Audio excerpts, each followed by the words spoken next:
예, 많이 기다리셨습니다. 그럼 지금부터는 조성욱 공정거래위원장님을 가운데 모시고 오늘의 지정 패널들의 지정 토론 시간을 갖겠습니다.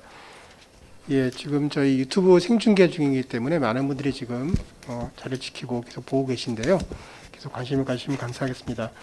예, 위원장님께서 30여 번에 걸쳐서 올해 공정거래위원회가 할 일들을 많이 설명해 주셨는데요. 듣다 보니 그런 생각이 들었습니다.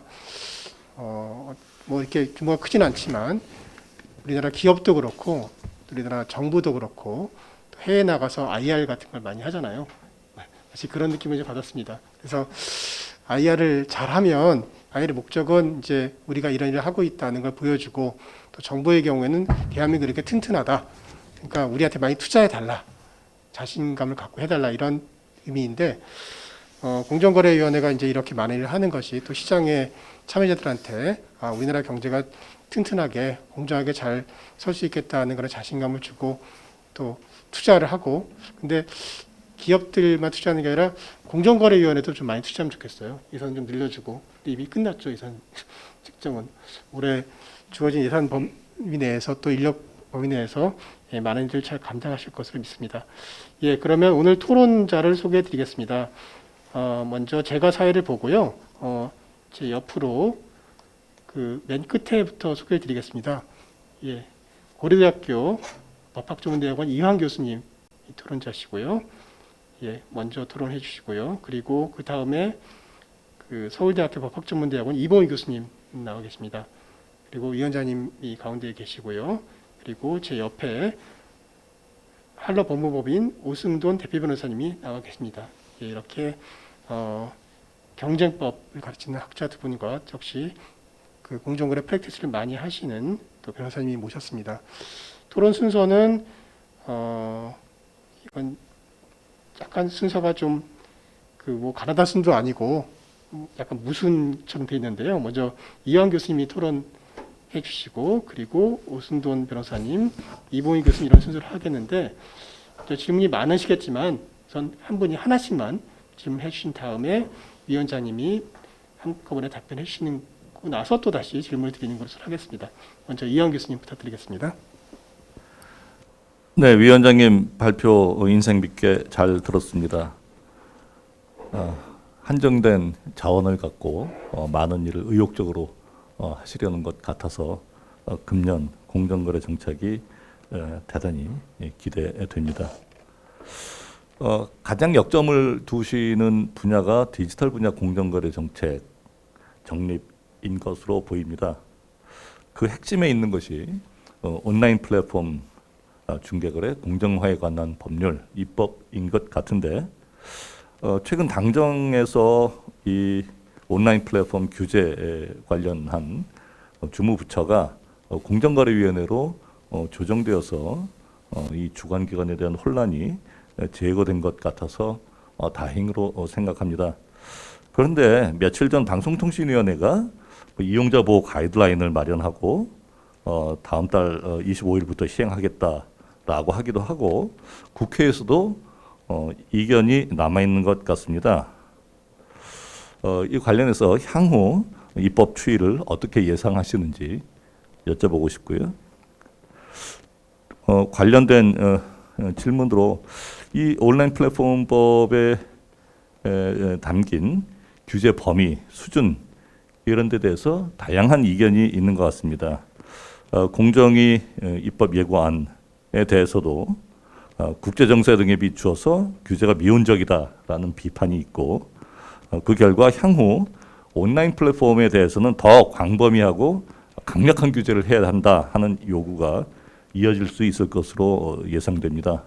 이에 대해서 어떻게 대응할 계획이신지 말씀 부탁드립니다. 예, 교수님 저희 업무 내용에 대해서 잘 알고 계시고 저희 입법 과제에 대해서도 많은 관심을 가져주신 것에 대해서 먼저 감사드립니다. 먼저 입법 과정에서는요, 지금 많은 분들께서 공정거래위원회가 가지고 있는 이 법의 절차적 정당성이라는 부분에 대해서 많이 공감을 해주시고 있고, 그런 측면에서 보면은 저희는 입법에 대해서 어려움은 크게 없을 거라고 생각을 합니다. 그런 측면에서 저는 이제 말씀하신 규제 범위와 수준에 대해서 답변을 하도록 하겠습니다. 저희들이 이제 공정거래위원회가 이 온라인 플랫폼 공정화법을 만들면서는 실제로는 아주 많은 분들, 그 입점업체, 플랫폼 업체들하고 간담회를 했습니다. 이 간담회를 통해 가지고 그러니까 입점업체와 플랫폼 업체가 사실은 요구하는 부분에 어느 정도의 이렇게 간극 같은 게 있었던 건 사실입니다.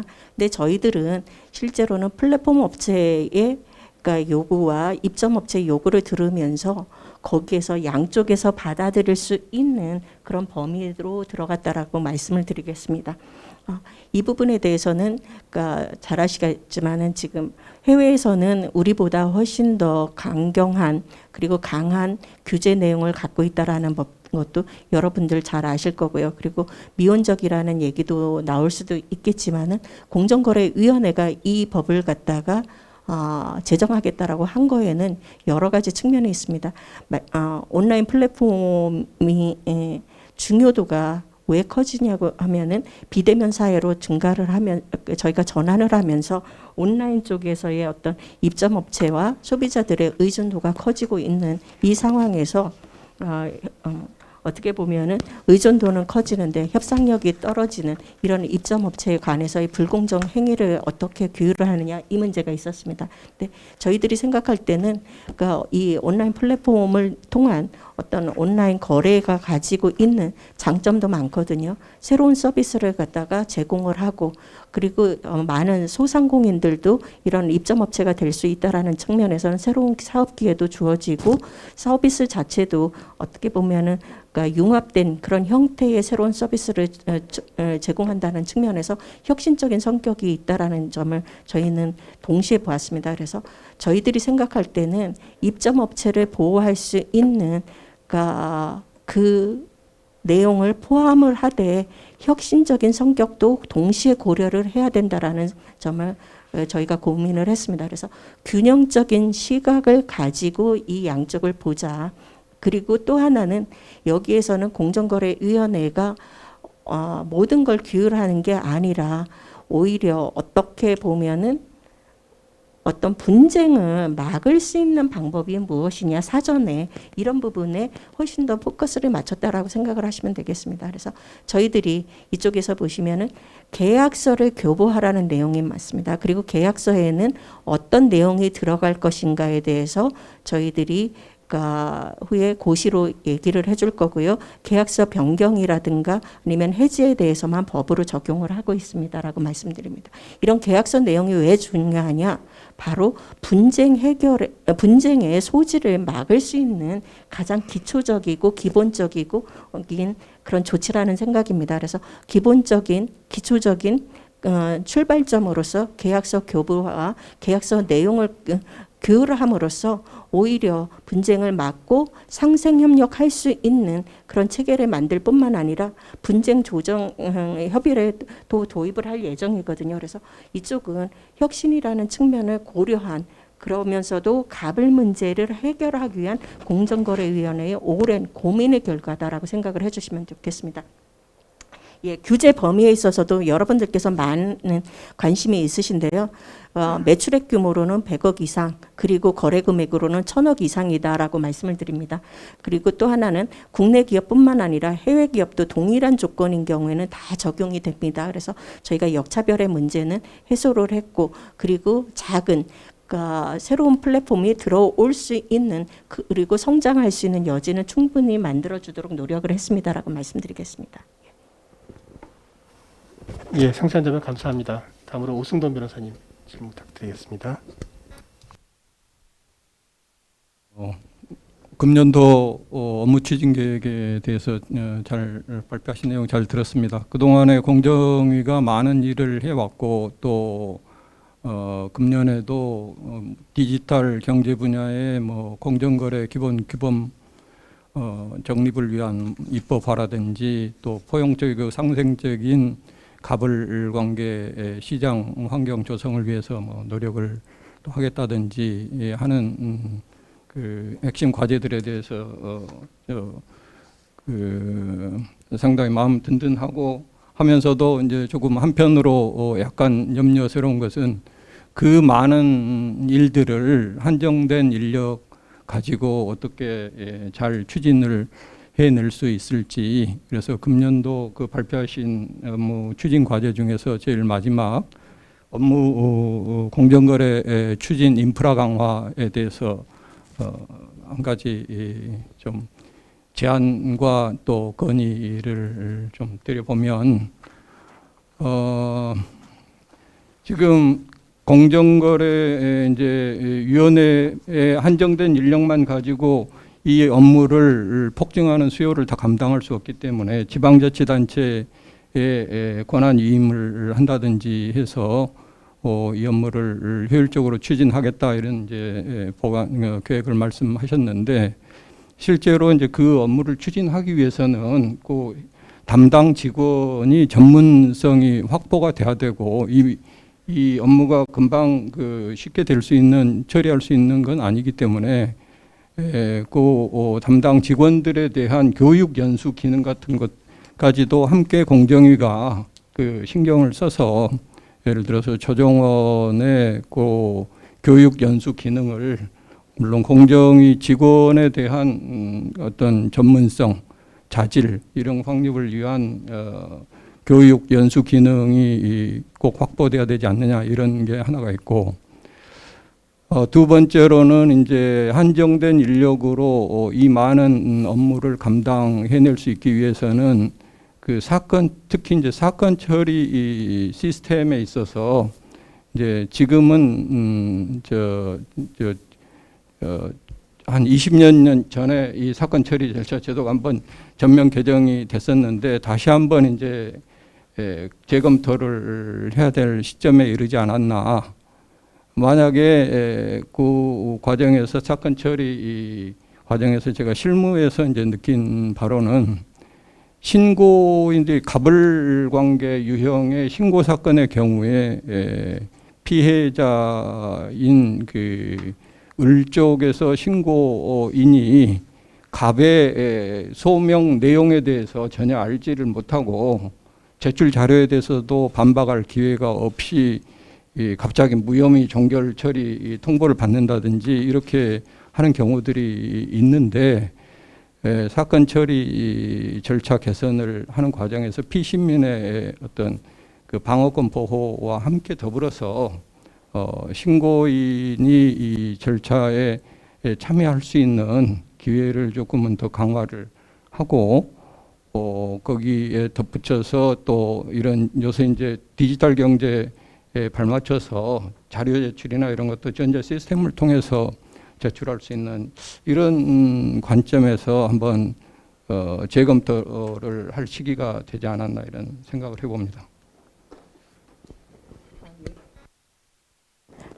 저 오승돈 대표님께서 저희 공정위의 사건 처리에 대해서 많이 알고 계시기 때문에 좋은 제안과 좋은 질문이라고 생각을 합니다. 먼저 제안하신 내용에 대해서 제가 답변을 드리겠습니다. 공정위가 한정된 인력으로 많은 업무를 하고 있다. 이거 사실이고요. 그리고 가끔씩은 일 처리가 좀 늦어지는 것도 사실입니다. 이 부분에 대해서도 저희들이 공정위가 국민들의 신뢰를 쌓기 위해서는 신속하게 피해자 구제를 해야 되고, 피해자 구제가 신속하게 이루어지기 위해서는 사건 처리가 신속하게 이루어져야 된다. 이렇게 생각을 하고 있습니다. 근데 이게 이제 적은 인력으로 많은 업무를 하는데 이거 어떻게 할 거냐, 못하지 않냐, 열심히 노력은 하지만 맞습니다. 그래서 저희들이 할 수 있는 부분에서는 외부로도 많이 권한을 위임하고자 합니다. 지자체에도 권한을 위임을 하고, 그리고 조정원하고 소비자원에도 저희들이 권한 위임하는 부분이 과거보다 많아질 거다. 말씀드린 것처럼 조정원은 앞으로 조정원이 아니라 공정거래진흥원으로서 역할을 하게 될 거고요. 소비자원의 역할도 강화될 겁니다.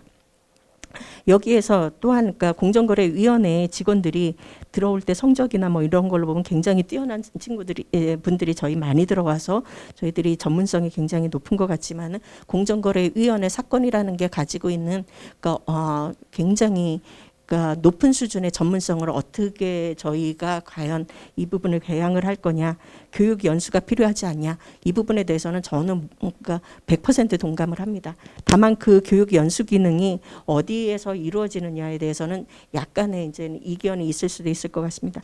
조정원은 저희가 교육과 연구 기능을 강화를 하고 교육을 갖다가 시키는 대로 하는 교육 프로그램을 강화를 하지만 여기는 지자체라든가 아니면은 법 위반 가능성이 있거나 법 위반을 했던 기업들에 대한 교육 프로그램은 조정원에서 할 거고요. 근데 내부적으로 조사 관련한 이런 교육 프로그램을 외부에서 하는 거는 적절치 않다라는 지적이 많습니다. 그래서 저희들이 조사, 심사하는 그런 역량과 그 테크닉은 내부적인 교육 프로그램을 할 수밖에 없을 것 같다. 이런 얘기를 드리고요.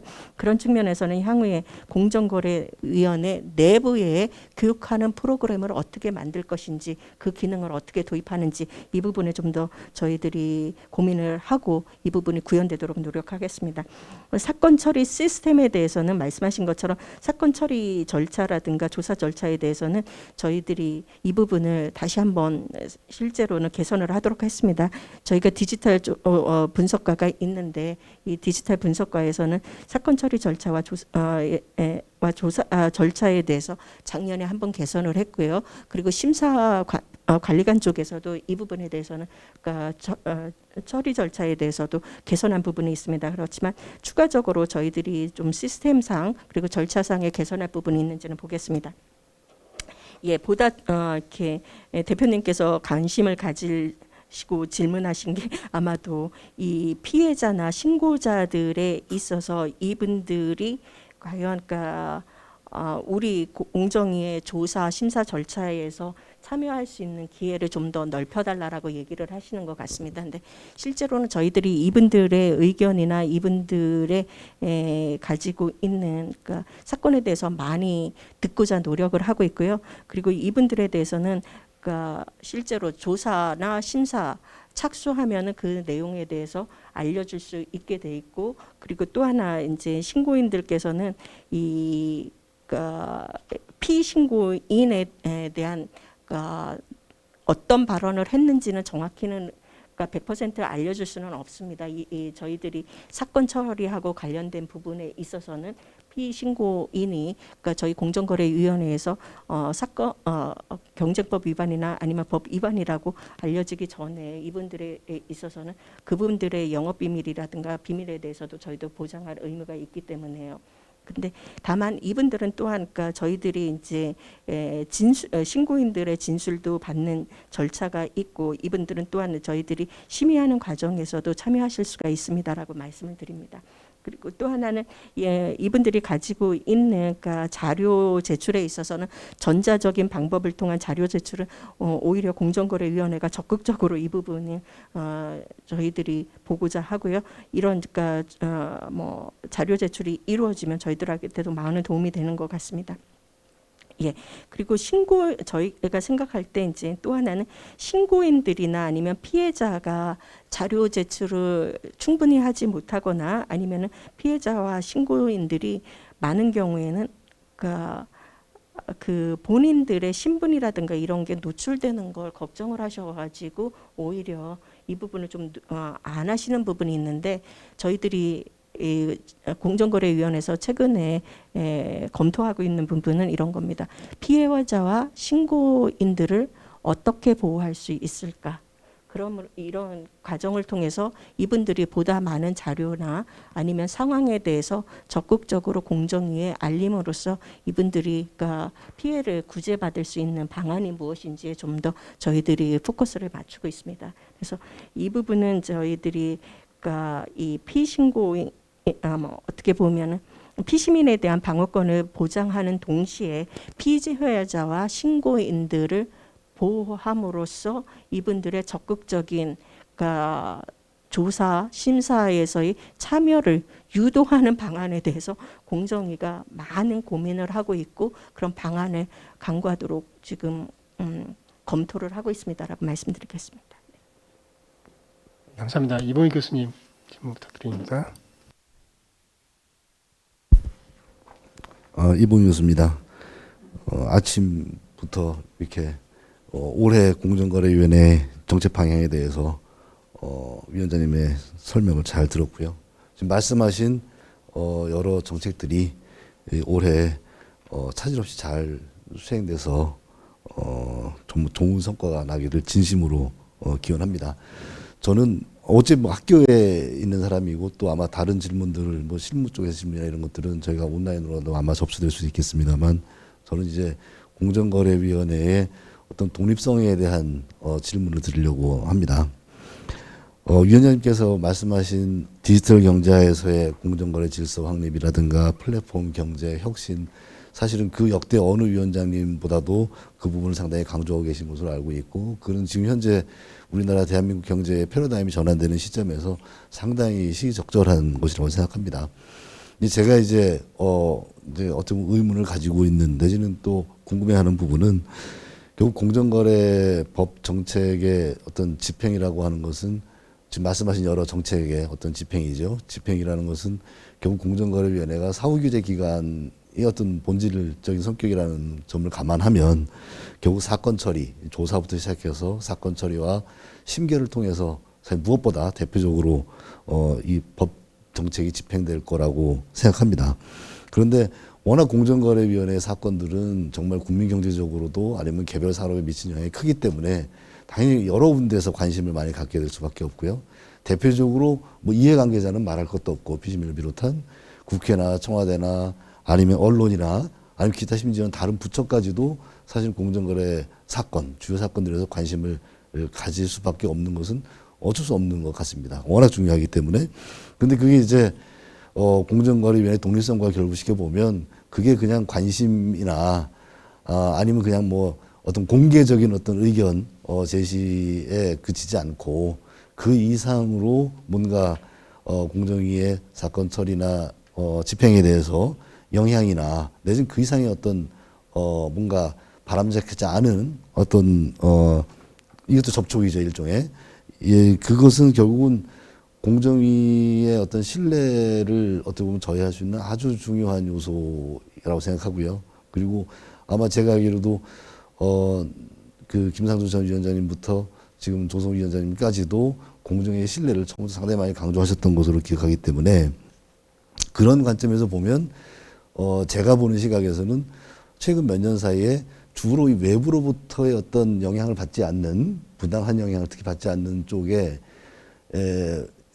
그 원인 중에서도 주로 이제 사적 접촉 쪽에 방점을 두고 아마 그 여러 가지 룰을 내진 규정들을 만드셨던 것으로 알고 있습니다. 다른 부처보다도 더 엄격한 어떤 윤리 규범을 만들고 했던 것이죠. 그런데 보기에 따라서는 사적 접촉이라든가 아니면 개별 사건에 대한 어떤 부당한 영향이라는 것은 그 사건에 국한될 수 있지만 이게 국회나 청와대나 기타 다른 쪽에서 오는 영향이라고 하면, 그것이 뭔가 부당한 영향이라고 하면 그것은 안 좋게 보자면 상당히 거악이라고 할 수 있을 정도로 훨씬 더 이 공정거래위원회 정책에 미치는 영향이 크고, 그게 잘못됐을 때는 그 폐해 또한 개별 사건에 그치지 않기 때문에 상당히 어떤 조심스러운 부분이라고 생각합니다. 공정위의 신뢰라는 것은 우리가 준사법기관이라고 꼭 단정할 수는 없지만, 그래도 적어도 공정거래법에 해석 적용을 하는 기관이라는 것은 부인할 수 없기 때문에 그런 관점에서 공정위의 신뢰 제고라는 어떤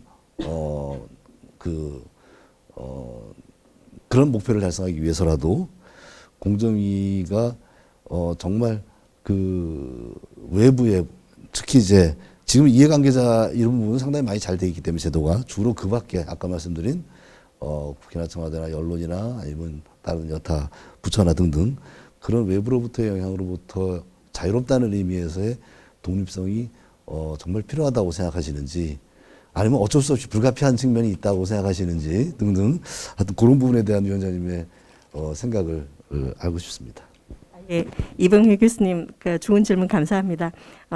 교수님께서 계속 학교에만 계셨다고 하셨는데, 저도 공정거래위원회에 들어오기 전에는 학교와 연구소에만 있던 사람입니다. 학교와 연구소에만 있던 사람이 공정위에 들어온 이유는 아마 정치적인 독립성에 보장하기 위해서 저를 아마 임명되지 않았나 이런 생각을 하고 있는데요. 먼저 이제 교수님께서 말씀하신 독립성의 중요성 저희도 100% 동의를 합니다. 그리고 실제로 공정거래위원회에서는 이 독립성이라는 게 여러 측면에서 이루어진다고 생각을 합니다. 첫 번째 말씀하신 게 공정거래위원회가 사건하고에 대해서 조사 심의를 하고 심결까지 하는데 외부의 영향을 받지 않고 독자적으로 독립적으로 결정하느냐, 이 부분에 대한 저희 답변은 그렇습니다. 정확히 그렇습니다. 처음에 이제 질문하신 게 이해관계자들에 의해서 개별적인 사건에 있어서 사적인 접촉을 통해 가지고 사건 조사나 심사나 아니면은 의결에 영향을 미치느냐, 그 부분에 대해서는 그렇지 않습니다. 전혀 그렇지 않습니다.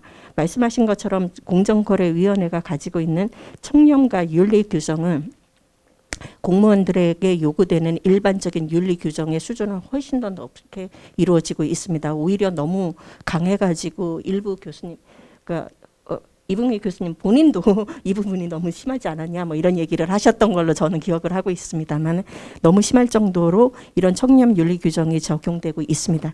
그렇기 때문에 이제 교수님께서 말씀하신 게 개별적인 사건에 대한 어떤 이해관계자의 압력이 아니라 어떤 정치적인 압력 아니면 언론에서의 압력을 받느냐, 이런 질문인 것 같습니다. 이 부분에 대한 대답은 아주 간단하게 말씀드리면 아닙니다. 받지 않습니다. 왜냐하면 저희에게는 제도적인 장치가 부여되어 있습니다. 잘 아시겠지만 공정거래위원회에 있는 상임위원님들, 비상임위원님, 그리고 그 위원회에 들어가고 있는 부위원장, 위원장 모두 다 법적으로 임기가 보장된 사람들입니다. 그런 측면에서 누구도 이 부분에 대해서 이렇게 영향을 행사하기가 어려울 거고요. 그리고 또 하나는 공정거래위원회에서 심의 과정에서 보셨다시피 심의 과정에서는 철저하게 대심 구조로 이루어지고 있고, 그리고 심사관과 피시민의 의견이 공개적으로 청취되고 의원들의 협의를 통해 가지고 결정이 됩니다. 이 심의 과정은 또한 100% 외부로 공개가 됩니다. 영업비밀을 위해서 피시민이 요청하지 않은 이상은. 그렇기 때문에 실제로 심의 과정의 내용이 외부에서 공개되고 개별 위원들의 발언 내용과 그 발언 내용에 대한 피시민과 심사관의 내용이 공개되고 있는 이 상황에서 외부로부터의 영향 때문에 심의가나 아니면 합의 과정에서 영향을 받기는 불가능하답니다라고 말씀드립니다. 또한 여러분들께서도 또 잘 아시다시피 의결서조차도 100% 외부에 공개가 되고 있습니다. 그래서 저희가 어떻게 어떤 근거로 어떤 법리로 합의에 도출을 했는지를 갖다가 볼 수 있기 때문에 이 부분은 어렵습니다라고 말씀을 드립니다. 세 분의 패널께서 각각 질문해 주셨는데, 사실은 오늘 다루는 주제가 워낙 방대하고 이게 학술 발표 같으면 딱 그 주제만 질문하면 되는데 질문이 워낙 어디로 튈지 모르는 것이라서 사회자가 오히려 불안했는데 지금 답변을 너무 잘해 주신 것 같습니다. 사실은 발표 시간도 있지만 토론 시간이 더 길거든요. 괜찮으시겠습니까? 좀 저희가 시간이 더 지금 준비하고 있는데 잠깐 쉬어가는 질문 하나 드리겠습니다. 쉬어가는 질문은 아주 간단한 건데 예, 시계가 없으면 계속할 수도 있습니다. 예, 지금 뭐 채팅창으로 들어온 질문인데요. 아까 발표하시면서 이제 디지털 공정거래 정책 작년 6월에 발표하시면서 이제 온라인 플랫폼법, 전자상거래법, 그리고 하나가 이제 단독행위 심사 시스템이었죠. 근데 그 온라인 플랫폼법은 이미 국회 기출까지 됐고, 전자상거래법도 이제 어느 정도 내용이 알려져서 사람들이 이제 많이 논의하고 있는데, 단독행위 심사 시스템은 좀 늦어지는 것 같아요. 대체로 언제쯤 우리가 볼 수 있을까요? 이거는 거의 기억력 테스트인 것 같은데, 저희 심사 지침을 만들고 있습니다. 근데 정확한 날짜는 제가 기억을 못 하는데요. 혹시 우리 국장님. 네.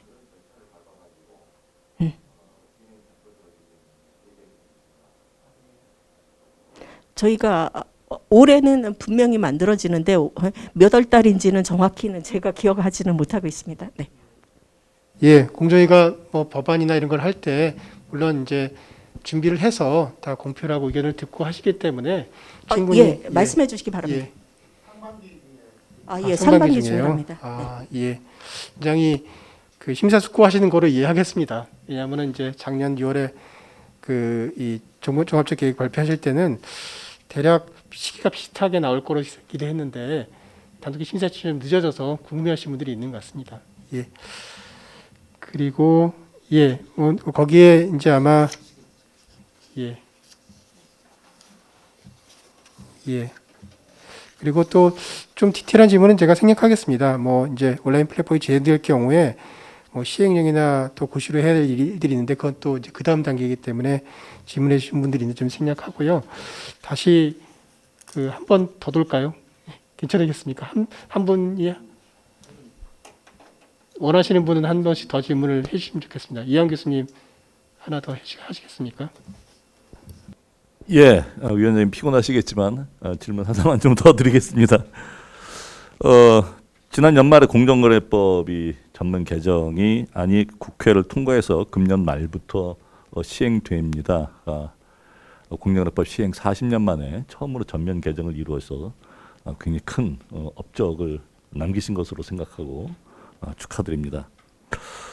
그 중요한 내용 중에 하나가 대부분 위반 행위에 대해서 과징금 부과 한도가 2배로 상향되었습니다. 이에 맞춰서 구체적인 과징금 산정 기준 고시를 개정해야 되고 이를 위한 작업을 하고 계신 것으로 알고 있습니다.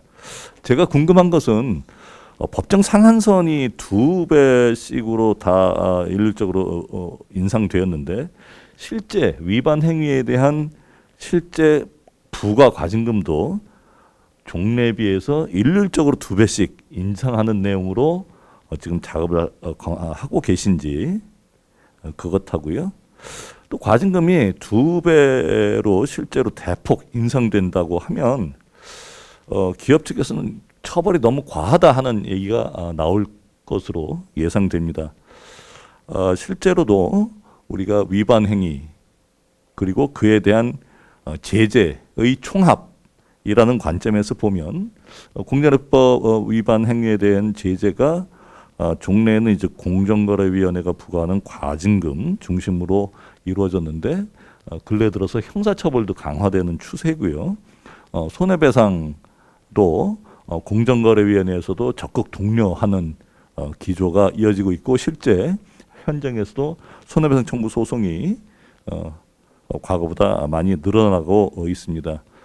또 집행 주체도 공정거래위원회 말고 아까 위원장님께서도 말씀하셨다시피 지방자치단체 등 여러 기관이 관여하고 있고요.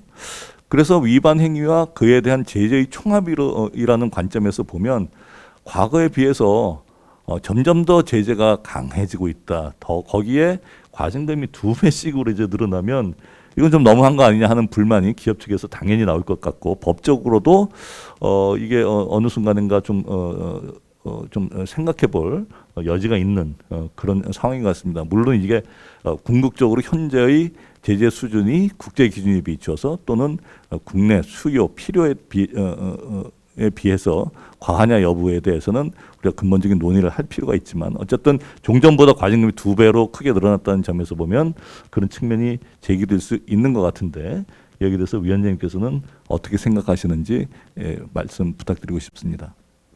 네, 말씀하신 것처럼 작년 공정거래법 개정을 통해 가지고 저희가 부과할 수 있는 과징금의 상한선이 2배로 올라간 건 맞습니다. 근데 이 부분에 대해서 어떻게 저희들이 앞으로 향후 과징금을 부과할 것인지에 대해서는 아직까지는 결정된 부분이 없습니다. 이 부분은 일단은 저희가 용역을 통해 가지고 이 부분에 대한 연구를 할 겁니다. 그래서 연구 결과가 나오면은 이 부분이 어떻게 될 것인지 저희가 알 텐데요. 아마 8월까지는 저희가 이 연구 용역 결과가 나올 거라고 생각을 합니다. 문제는 그러니까 지금 말씀하신 것처럼 그럼 과징금 상한선이 2배가 되면은 기존에 부과되고 있었던 이런 과징금이 일률적으로 2배로 증가하느냐? 저희 생각은 그러기는 어렵지 않을까? 뭐 이런 생각도 하고 있습니다. 왜냐하면은 저희가 어떻게 보면 그 법 위반 행위와 과징금에 있어서는 어떤 비례 원칙이 적용이 돼야 된다라는 생각을 하고 있기 때문에 이 비례 원칙에 대해서도 용역에서 보지 않을까 이런 생각은 하고 있습니다. 그래서 이 부분은 저희들이 추후에 연구 용역 결과를 보고는 해야 된다라는 생각이 들고요. 근데 지금 말씀하신 것처럼 그러니까 형사처벌이 강화되는 측면도 있지만은 그러니까 이 부분에 대해서도 정확히 저희가 100% 동의를 하기는 어려운 게 온라인 플랫폼 공정화법에서는 저희들이 형사처벌은 미니멈으로 가지고 간다라는 것도 잘 알고 계실 겁니다. 그래서 저희들이 온라인 플랫폼 공정화법에 있어서는 형사 고발을 없습니다. 형사 고발이 있는 경우에는 저희들이 금지 행위에 대한 시정 명령을 내렸었는데도 불구하고 저희의 시정 명령을 이행하지 않거나 입점 업체에 대한 보복 행위가 있는 이런 경우에만 형사 고발이 있고 저희들이 동의 의결이라든가 이런 부분을 통해 가지고 문제 해결을 하려고 하고 있습니다라는 말씀을 드리고요. 손해배상 소송에 대해서는 여러분들도 잘 알고 계시지만 과징금은 정부로 이게 귀속되는 거지 피해자들에게는 받아주는 부분이 없습니다. 그리고 이거는 민사에 해당하는 부분이니까 피해자에 대한 경제적인 실질적인 구제 측면이라면은 이 손해배상 쪽이 들어가야 된다는 거고, 그리고 또 하나 손해배상 소송에 있어서 이 상한선이 올라간다고 하더라도 그만큼 모든 배상의 금액이 올라가지는 않을 수도 있다라는 걸 저희도 잘 알고 있다고 생각합니다. 두 번째 질문은 그러니까 말씀하신 게 이 과징금 2배라는 게 어떤 의미를 가지고 있느냐인데, 한국 시장을 외국과 비교를 해본다고 하면은 이 법 위반 행위를 할 때 법 위반을 하는 기업이나 뭐 이런 분들의 목적은 경제적인 이득입니다. 그래서 보실 때는 경제적인 이익을 추구하는 이런 분들에게 과징금이 어떻게 보면은 향후에 이런 경제적인 그러니까 법 위반 행위를 할 인센티브를 줄일 수 있느냐, 이 문제가 가장 중요한데요. 현재 보면 그러니까 법 위반을 함으로써 얻을 수 있는 예상되는 기대 수익 대비 이게 법 위반을 했다가 공정위에 적발을 대고 여기에 따라서 적발에 따른 과징금이나 아니면은 그러니까 손해배상을 통해 가지고 본인들이 내야 되는 비용을 비교를 해봤을 때 적발료까지 고민을 하면은 사실은 기대 수익이 기대 비용보다 더 크답니다. 아직까지도. 그리고 또한 이 과징금 상한선 2배가 된다고 하더라도 그렇다고 저희가 보고서에는 나와 있기 때문에 그러니까 실제로는 그러니까 어떤 법 위반할 인센티브를 줄인다라는 측면에서는 과징금에 대한 그러니까 뭐 상향 조정은 필요했었다라고 저희는 생각하고 있습니다. 오순웅 변호사님. 예. 귀중한 시간을 쪼개서 제가 질문을 한다면 그 M&A 심사와 관련해서 일각에서 제기되는 우려를 한 가지 좀 전달을 해볼까 합니다. 그 금년도 업무 계획 중 지금 M&A 관련해서는 그 신속하고 효과적인 심사를 하겠다 이렇게 지금 강조를 하고 있는데, 실제로는 이게 금융기관들의 어떤 부실기업 재무구조 개선이라든지 산업구조조정 지원을 위해서 공정거래위원회 기업결합심사가 조금 왜곡될 소지가 있지 않느냐, 이런 지금 일각의 우려가 있습니다. 그러니까 조선 기계 분야 같은 경우에는 잘 아시다시피 특정 지역에 기반을 두고 다수의 협력업체들을 하고 어떤 수직적 협력관계, 계열화를 이루고 있는 게 지금 우리나라 그 산업 실태인데, 그거는 마치 지금 여왕벌이, 군대개미, 일개미 이렇게 하나의 생태계를 이루고 있는데 그 최상위 여왕벌끼리 합병을 한다고 하면 그러면 나머지 군대개미, 일개미들은 다 어떻게 되는 거냐?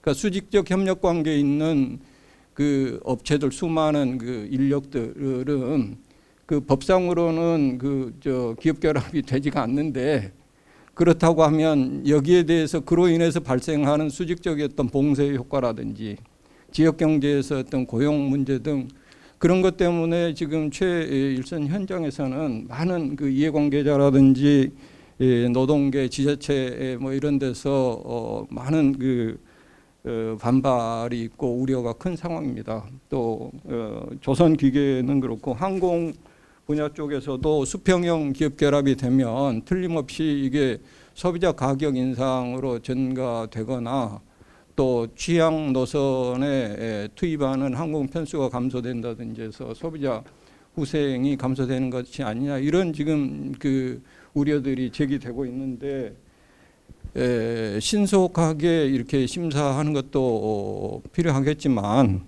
공정 M&A 심사가 경쟁 잔성 방지라든지 소비자 후생의 측면에서 공정거래법 본연의 취지에 충실하게 이루어져야지 금융기관들의 어떤 그 수요라든지 이런 쪽에서 어떤 왜곡이 있어서는 안 되지 않느냐 하는 그런 지적이 있다라는 점을 전달드립니다. 오승돈 대표님 그 지적에 저희도 100% 동감을 합니다. 저희가 신속하고 효율적으로 M&A 심사를 하겠다고 했을 때 아까 말씀드린 것처럼 신속하다라는 의미는 우리 직원들이 열심히 일을 해서 이렇게 일 처리를 하겠다라는 의미지, 그러니까 봐야 되는 부분을 안 보겠다라는 얘기가 아닙니다. 제가 이 문제에 대해서 국회에서 뭐라고 대답을 했느냐면요. 신속하고 신중하게 하겠습니다라고 얘기를 했었거든요. 혹시 기억을 하시는지 모르겠지만 공정거래위원회가 M&A 심사를 할 때는 말씀하신 것처럼 공정거래법에 의해서 저희는 법적 원칙에 따라서 절차에 따라서 이 문제를 신중하게 그렇지만은 그러니까 늦장 부리지 않고 그러니까 열심히 하겠습니다라는 말로 대신하겠습니다. 그래서 보시다시피 기업 결합이 이루어질 경우 경쟁 제한성이 발생을 하는지 소비자 피해가 발생을 하는지 효율성 증대가 발생을 하는지 이 부분 철저히 보겠습니다.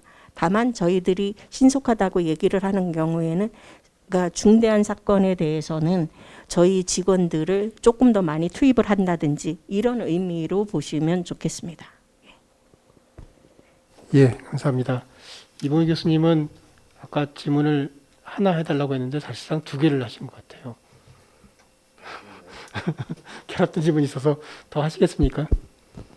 시간 운영은 사회자께서 하세요. 원하시면 제가 기회를 드리고 아니면 좀 마무리를 제가 하겠습니다. 그래서 채팅창에 올라온 또 제안이나 있어서 좀 소개를 좀 해드려야 될 것 같아서 예, 양해해 주시면 예, 그 채팅창에 좀 몇 가지 있는 걸 그냥 전달을 해드리겠습니다.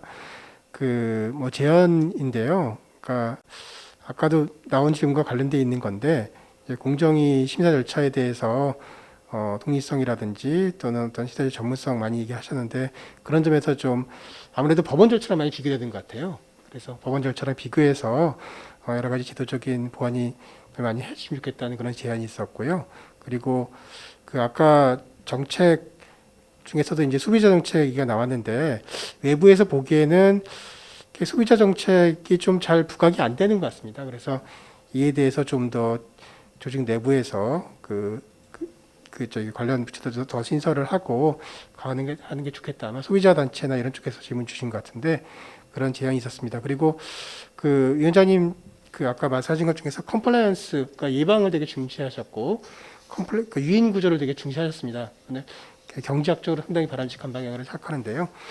컴플라이언스 활성화를 위해서 이제 CP 법적 근거를 얘기하셨는데 그 사실은 이제 그 기업들이 어떤 이런 사고를 치는 것보다 그 전 단계에서 내부적으로 컴플라이언스 통해서 이제 많은 전문가들이 문제가 되는 것들을 걸러내고 이제 준법적으로 유도하는 게 중요하지 않습니까? 근데 또 그런 면에서 또 많은 전문가들이 기업에서 그런 활동을 하고 있는데 이런 우려가 있는 것 같아요. 컴플라이언스 활동을 하는데 그러면 아무래도 기업 의사결정하는 분들이 그런 중요한 사업에 대해서 컴플라이언스 팀에다 의뢰를 해가지고 의견 조율을 해서 그래서 조정하는 작업을 해야 되는데 컴플라이언스 팀이 자꾸 조사를 받게 되면 이제 당장 조사하는 건 좋겠지만 위축이 된다는 거죠. 기업 내부에서 쟤네들한테 뭐 이렇게 하게 되면 자꾸 샌다. 그래서 이걸 어떻게 조할 것인지에 대한 그런 좀 그 의견을 묻는 게 있었습니다. 그 답변만 좀 듣겠습니다. 예, 뭐 제안 내용이 굉장히 좋습니다. 그러니까 저 첫 번째 제안 내용 내지는 질문을 제가 정확히는 그러니까 못 들었는데요. 법원 대비 공정위의 심의 절차에 있어서의 구체적인 저기 질문은 아니고요. 네. 법원과 비교해서 물론 특성이 있지만 네네. 여러 가지 제도 개선을 좀 더 해주시면 좋겠다 하는 그런 예. 제언이었습니다. 네네. 이 부분에 대해서는 저희들이 이제 법원 대비 공정위의 심의 절차에 있어서 이렇게 어떤 절차적인 개선을 이루었느냐 뭐 이런 질문으로 받아들이겠습니다. 공정위에 계신 분들은 대부분 공정위가 준사법기구로서 1심에 해당하는 그런 심의를 하고 있다라고 생각을 하고 그래서 법원에서 이 피시민이나 이런 분들에게 주어지는 그러한 어떤 방어권 이 부분은 저희들이 보장을 하려고 합니다. 그래서 여러분들이 잘 아시는지 모르겠지만은 저희는 그러니까 외국 기업들에 대한 공정거래법 법 적용을 하는 과정에서 외국 정부로부터 아니면 외국의 무역기구로부터도 여러 가지 피시민의 방어권 보장에 대한 의견을 많이 들었습니다. 그래서 실제로 그 의견을 저희가 받아들여 갖고 작년에 저희 공정거래위원회에 데이터룸이라는 걸 만들고 이 데이터룸에 대한 운영 지침 같은 것도 실제로는 행정예고가 들어갔기 때문에 공정거래위원회에 계신 분들은 관심 있는 분들은 잘 아실 겁니다. 그래서 이 부분에 대해서는 데이터룸도 만들었고 심의 기일이라든가 심의 절차에 있어서도 방어권을 주도록 노력을 하고 있고요. 이 데이터룸에서 가장 중요한 것 중에 하나가 피시민이 저희들이 공정거래위원회가 가지고 있는 심사에서 참고한 그러한 이 신고인 내지는 아니면은 저희의 어떤 결론에 도달하기 위한 자료에 대해서 그 부분에 대한 확인, 진위 여부 뭐 이런 부분을 보기 위한 자료 열람 복사권에 대해서 요구가 많았었는데 이 부분을 갖다가 저희가 고려를 해서 데이터룸을 개설을 했다. 그래서 이 피시민의 대리인에 대해서 그 부분이 이런 자료 유출에 대해서 책임을 지는 그런 조건 하에서 데이터룸을 통해 갖고 이 부분의 자료를 볼 수 있게 했습니다라고 얘기를 드립니다. 그리고 실제로 이미 어떤 기업은 이 데이터룸을 사용을 해가지고 저희가 가지고 있는 조사에 심사에 사용한 자료에 대해서 열람을 한 경우도 있습니다라고 말씀드립니다. 예. 그리고 또 하나는 법원 대비에서 아까도 말씀드린 것처럼 저희들이 심의하는 모든 내용에 대해서는 100% 대외 공개가 되고 의결서도 대외 공개가 되고 그리고 여러분들께서도 혹시라도 이걸 유튜브로 보시는 분들께 제가 광고를 하겠는데요. 공정거래위원회는 매주 수요일 날 대부분의 경우 10시부터 공정거래 사건에 대해서 심의가 있는 경우 대외 공개가 되고 참관이 허용이 됩니다. 그래서 여러분들께서 세종까지 오시면은 이 참관을 하실 수가 있고요. 그래서 이 부분에 대해서는 와 보시면은 실제로 저희가 철저한 대심 구조로 가고 있고 모든 자료나 모든 심의 기록 그리고 의결서도 공개됨으로써 실제로 법원 대비 절차상에 있어서도 저희들이 많은 개선이 이루어졌다라고 말씀을 드리겠습니다. 예, 두 번째인데요. 소비자 정책의 중요성은 얘기를 하고 있지만 실제로 이렇게 이 부분이 좀 더 활성화돼야 된다 뭐 이런 의미로 보이겠습니다. 예, 저희들이 이제 소비자 정책은 공정거래위원회에서 가장 중요한 정책이 하나라고 말씀드립니다. 경쟁 정책을 추진을 하면서도 여기에 보시면은 경쟁을 왜 공정거래위원회가 경쟁 주창자로서 이 부분에 포커스를 맞느냐? 궁극적으로는 소비자 후생을 위한 거라는 생각을 하고 있습니다. 그리고 이 소비자 후생을 위한 여러 가지 제도적인 장치들을 저희가 도입을 하고자 하고, 그리고 공정거래위원회에 한정된 인력 중에서도 우수하고 열정을 가진 인력들이 소비자 정책국에 많이 모이고 있다라는 말씀을 드리고요.